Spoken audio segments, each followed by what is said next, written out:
Բարև ձեզ սիրելի հայրենակիցներ, հուսով եմ լավ եք։ Երեք ինչ-որ իրադարձություններ էին տեղի ունենում ազգային ժողովի ընդունարանում ու այսօր գալով աշխատանքի ստանում եմ այս նամակը Էդգար Ղազարյանից, ուզում եմ իրար հետ բացենք ու մի քիչ խոսենք դրա մասին,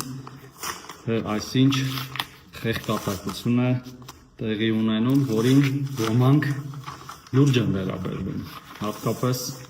ինչ-որ մեր զանգվածային լրատվության միջոցները, ինչ-որ լուրջ հարցադրումներ են անում և այլն, ուրեմն ազգային ժողովի պատգամավոր Արսեն Թորոսյանին ՀՀ վարչապետ Նիկոլ Փաշինյանն անվստահություն հայտնելու մասին, ասենք լավ, ինչ-որ տոներ ա գրած մեջը, ազգային ժողովը վերահսկողություն է իրականացնում, այդ շատ լավ գիտենք, և Էդգար Ղազարյան, Հայաստանի Հանրապետության քաղաքացի, մի ժամանակ էլ ոնց որ ինքն էր, չէ, վարչապետի թեկնածու, տենց ինչ-որ լուրջ մանր գալիս, տարբեր ինչ-որ բաներով, պահպանության միջոցներով։ Հիմա հարգելի հայրենակիցներ, իհարկե այս սենց էլի, այսպես ասած, մոտավորապես այսպես, ասենք ինչքան կարելի է տկարամիտ լինել, որ սենց բան նախաձեռնեն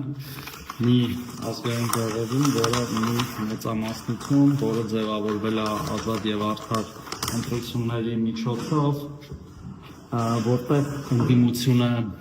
չունի բավարար թվով ձայներ նման գործընթաց սկսելու համար, որպեսզի մի 2-3 օր աղմուկ անեն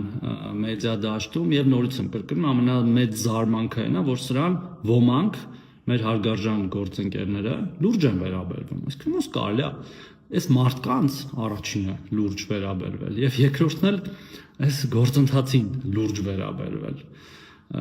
Ես կարծում եմ, որ մի քիչ պետք է ինքնահայեցմամբ զբաղվեն այս ամեն ինչին լուրջ վերաբերվողները